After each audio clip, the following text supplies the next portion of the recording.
and the omnibus. So I was forced into the Archers when I was a child. And look, it's come back to bite me later on. I'm awash with this stuff. The Archers is the world's longest-running radio show, with more than 15,000 episodes broadcast. Despite being a rural flavour show, The Archers is recorded in the heart of... Welcome to the Deep Dive. Have you ever found yourself in a moment that, well, on the surface, seemed completely ordinary, maybe even a little unappealing, only for it to sort of transform into something unexpected, something profound? Yeah, that happens. Today, we're taking a deep dive into exactly that kind of scenario, coming straight from Ambridge, the village from the Archers. So many listeners know it. It's this amazing tapestry of really relatable human stories. It really is. And it's often in those simple things, isn't it? Like, a golf course, a village cricket match, or maybe even a slightly terrifying cold water swim. Yeah. These everyday snapshots, they can show so much about human connection, about personal growth. And the surprising ways we sort of navigate life's little challenges. Exactly. So our mission today is really to unearth that rich tapestry of human experience that's been captured in recent Ambridge life. We'll look at how these, unexpected activities can spark self-discovery, maybe bridge generational gaps that sometimes feel huge. Insurmountable, yeah. And ultimately reveal quite a lot about what's really simmering just beneath the surface. Our insights, they come from a series of candid conversations and observations in a recent excerpt. So as we go through these stories... Yeah, I want you, listening, to think. How often do you find yourself in situations that maybe initially seem like one thing, but then they quickly evolve, become something much more? Let's get into it. Okay, let's start with Chelsea. Her rather relatable dilemma. Imagine this. You're Chelsea, and your boss, Martin Gibson, asks you to play golf. Oh dear. Her initial reaction, just pure reluctance. She even admitted feeling too nice. Ah, that feeling. Yeah, like she couldn't say no, especially, after Martin had been really good about Ash, her bandmate, during a tough patch. Right, so there's that sense of obligation. Totally. And then, to make it even more awkward, Martin tries to be helpful, sends her some shirts to look the part. Oh no. Which Chelsea just found way too big. Classic. It's fascinating though, isn't it? That initial pressure, maybe to conform or just appease someone, even over golf. It creates this internal conflict. It really highlights that, that tendency we all have sometimes to avoid discomfort, maybe direct confrontation, especially with someone, in authority. Yeah, absolutely. It's not just golf, is it? It's about navigating those workplace dynamics, our own need to be agreeable. Exactly. So Chelsea, right, along with her friend Zanab, they cook up this brilliant, almost theatrical sabotage plan. Okay, I like where this is going. Zanab, who's apparently a natural athlete, should be amazing, hitting every shot perfectly. Meanwhile, Chelsea would be deliberately rubbish and impatient. The goal: make absolutely sure Martin never asks them to play golf again. Right. A classic, if maybe slightly funny, attempt to control an uncomfortable situation, trying to reclaim some agency by, deliberately messing up. Exactly. But this is where the story takes its first really interesting turn. They arrive at this golf club, which Chelsea calls stuffy. You can picture it. Signs about dress codes. Yeah, totally. And they're in their casual, sporty gear. You can feel the initial awkwardness. But then Martin, the boss, he completely flips their expectations. He turns into this genuinely patient, encouraging, mentor figure. Really? Okay. Yeah, explaining the basics of golf. Check your grip, ball in the middle of the stance. Fundamental. Body, shoulders, feet pointing towards the aim, and that crucial, slow, steady swing. It's quite a surprising bit of mentorship from someone they probably just saw as the boss. That is unexpected. And what's truly captivating is what happens next. Zanab. First go. Don't tell me. Hits the 100-yard mark, just like that. Wow. Okay. Natural talent. Turns out she played school hockey, and she thinks the swing technique is, quote, kind of the same. And she's like, I'm usually quite good at most sports I try. Some people just have that knack, don't they? Right. Meanwhile, Chelsea is definitely struggling, but she's described as very enthusiastic even with her misses. It's such a great contrast. That really is. And here's maybe the core insight, right? Don't dismiss the mundane. Everyday things, like a game of golf, they're often the perfect stage for revealing these hidden talents. Yeah, skills you've maybe carried from something else entirely. Exactly, just waiting for the right moment. So, for you listening, does this ring any bells? A time you dreaded doing something, only to discover, maybe, a hidden talent. or even just an unexpected connection with someone you didn't expect. That moment was Zanab. It's a brilliant example of how transferable skills often are. Prior experience feeding into something new almost without effort. Makes you wonder, doesn't it? How many hidden talents we all might have just waiting for the right nudge, often in the most unlikely places. Absolutely. And it also shows the different ways people tackle new challenges. Zanab with this sort of innate confidence, Right? and Chelsea with this buoyant, if maybe less effective, enthusiasm. Both valid approaches, though. True. So from the golf green, where this reluctance kind of gave way to surprising talents and unexpected mentorship, we then see these intergenerational connections deepening through some really insightful conversations.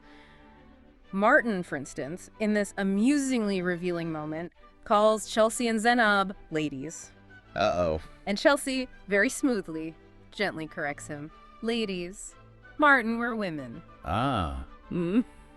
That's a subtle but important distinction, isn't it? Yeah. It really flags how language evolves, how different generations perceive terms, often without any bad intent. Exactly. And Martin's response is quite telling and pretty self-aware, actually. He says, I'm an old dinosaur. I don't know how to speak to women anymore. Wow. That's, well, it's self-deprecating, yeah, but it's also remarkably honest, isn't it? An admission of feeling a bit out of step. It really is. He's openly acknowledging that generational communication gap. And then Chelsea and Zanab, they introduce him to their philosophy, the focusing on ourselves era. Okay, tell me more about that. Well, as they put it, it's not about running around after people. Boys, men, basically. Right. It's more about consciously doing things that are positive for your well-being.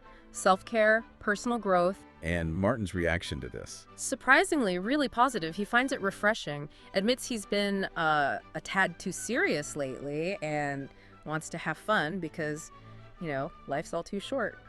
That's a great moment of connection there. A real understanding across the age gap. Isn't it? Absolutely. And if you think about the bigger picture, it highlights a shift in values for some younger people. Prioritizing self-care, personal fulfillment, and Martin's openness. It just shows the potential for genuine understanding when people are actually willing to listen and learn from each other. So true. I think the insight here is really about vulnerability being a kind of universal language. Yeah. When we open up about struggles or changing values, we build these unexpected bridges. Connection can definitely trump generational divides. We even see Chelsea herself being vulnerable, confessing how she struggles with Amber's negative comments. Yeah. Really resonates, doesn't it? That feeling of that one negative comment that sticks. Oh, absolutely. It doesn't matter how much praise you get. Nope. It's often that single, maybe throwaway jab that just lodges in your brain. Creates lasting self-doubt. It really underscores the fragility of confidence, doesn't it? Even when someone seems fine on the outside. Think about it yourself, listening. A time when maybe an offhand remark stuck with you more than loads of compliments. How did you, or maybe how do you, shake that off? It's a powerful point about the disproportionate impact of negativity. Psychologically, our brains often latch on to negative experiences more. Yeah, it seems that way. And sharing that vulnerability, feeling the sting of criticism, it just humanizes Chelsea even more and probably creates a deeper bond with Martin, who's dealing with his own emotional stuff. All right. It's just a reminder that beneath it all, we all carry moments of self-doubt. Definitely. Okay, so leaving the fairways now, we find another kind of sporting drama unfolding, this time on the cricket pitch. Ah, village cricket. Always potential for drama. Absolutely. And here, a different kind of pressure is playing out for young Henry. He's been labeled a child by an opponent, a Lawrence man. Ouch. From the rival team. Yeah, despite having good batting. But under the spotlight, he actually refuses to bowl. Just nervousness. The observation that young people take things to heart really rings true here, doesn't it? It's not just about skill, it's that heavy weight of expectation. Absolutely. And what's fascinating is the psychology of performance.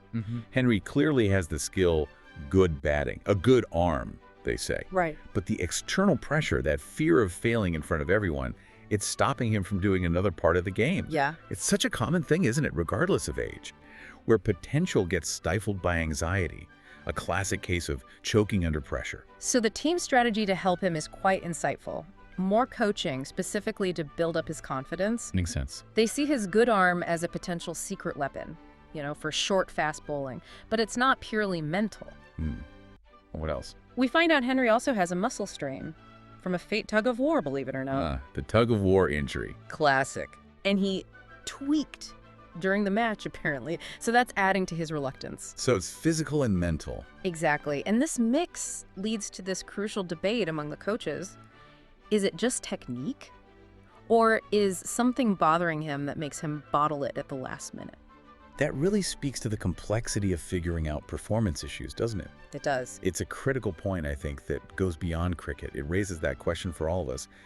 How do we really find the root cause when someone's underperforming or reluctant?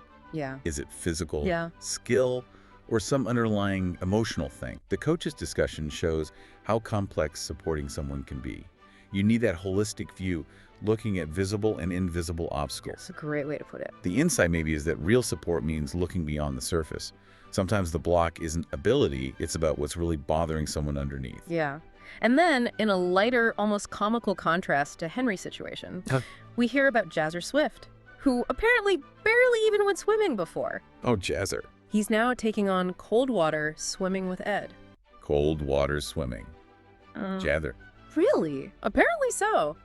Freddie finds it hilarious, wants to film it for us. It's quite a bold move for Jazzer, pushing himself way outside his comfort zone. It is unexpected. Good for him, though.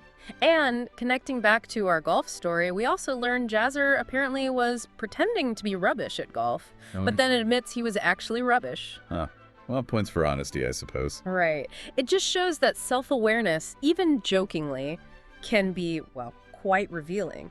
So how do you, listening, cope with pressure or build self-assurance, whether it's sports or trying something totally new? That path to confidence, it's rarely straight, is it? No, it isn't. And sometimes it just starts with admitting your own limitations, like Jazzer. Jazzer's situation, it perfectly illustrates that spectrum of how humans respond to challenges. You've got Henry, held back by performance fear. Yeah. And then Jazzer, embracing this new, physically uncomfortable challenge, maybe to prove something.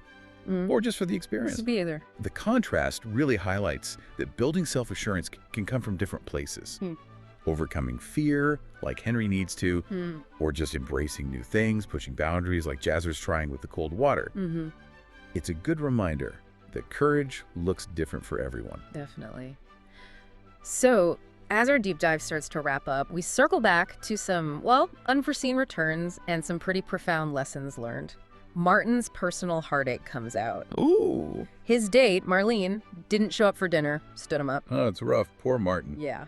But Chelsea and Zanab, with their sort of modern wisdom and empathy, they offer him this really practical, quite empowering advice, basically. If someone lets you down like that, they're not worth your time. Simple, but powerful, They're and a good advice. Totally resonant. And that moment, it really underscores the value of genuine connection, doesn't it? Regardless of age. Despite the age gap, these younger women offer Martin not just sympathy, but like you said, empowered advice. It's almost a moment of unexpected mentorship for him. Shows how younger generations can offer really valuable perspectives, especially maybe around modern dating and self-worth. Absolutely.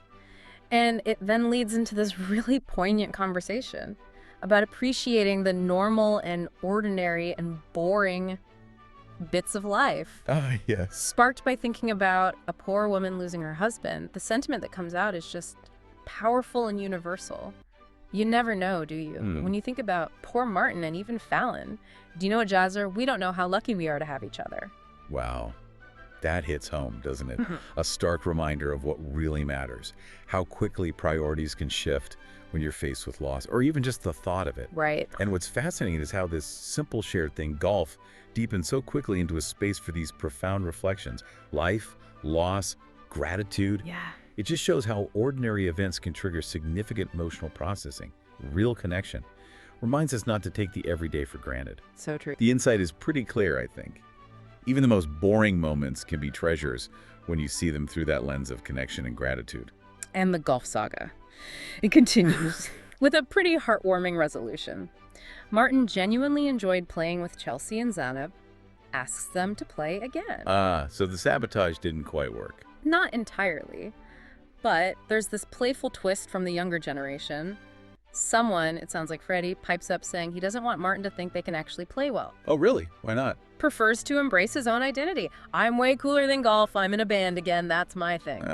Okay, fair enough. Sticking to your identity. Exactly. It highlights that importance of choosing what defines you rather than just conforming to something that doesn't quite fit. And we also get that little glimpse into Chelsea's past, being ferried around to all the different clubs as a kid, hockey, tennis, badminton. Contrast with Zanab's background. Yeah, it just shows how our past experiences, whether they were really structured or more organic, they shape how open we are to new challenges later on. It's a wonderful note to end that part on, actually. It shows that while shared experiences can build connections, reveal talents, Right. it's also crucial even, to maintain and celebrate your individual identity. Not everyone has to love golf, even if they turn out to be good at it. A good point. The ultimate lesson, maybe, from all these shared experiences, golf, cricket, is how they reinforce genuine connections, vulnerability, mentorship, or just appreciating each other. The core insight seems to be that these unexpected shared moments, they don't just teach new skills, they shift perspectives, they deepen empathy, and they really reinforce how important genuine human bonds are. Yeah. This deep dive into Ambridge's life, it really has revealed layers of personal struggle, surprising talents, and just the quiet, steady power of human connection. Definitely. We've seen how challenges on a golf course, a cricket pitch, even tackling cold water, they often lead to unexpected self-discovery and stronger, more authentic bonds between people, even from really different backgrounds. Indeed. It's quite a testament, isn't it, to the idea that sometimes the most profound lessons, the most meaningful connections, they don't come from big planned events. They emerge from just showing up, being open to the unexpected, and allowing yourself to be surprised by what happens. So as we wrap up, we leave you with this thought. What seemingly ordinary moment in your own life right now might hold the seeds for an unexpected adventure? Or maybe a profound realization, or just a moment of genuine connection if you just leaned into it a bit. You know, much like Chelsea and Zanab did with that simple, initially dreaded game of golf. Something to think about. Thank you for joining us on the Deep What are you Dive. doing now? Just getting ready for the next episode. Just And, moving mics around. So what do you do? I do the spot effects on the archers. Any Are you what we movements call Foley then? and- kind of. Yep. Okay. And these are all part of the paraphernalia of production. Yep. That's the ball bar. That's. This one. Yep. That's. Haley so wanted to be in their own place when their baby came. It's due in 2 months. There's not much chance of that now. No. I mean, it would have been a stretch for them financially, mind, but I just wish there was something practical I could do to help them, Caroline. I think The Archers has had this immense popularity over the years, basically because it has always very accurately reflected the reality of life and living in a rural community at whatever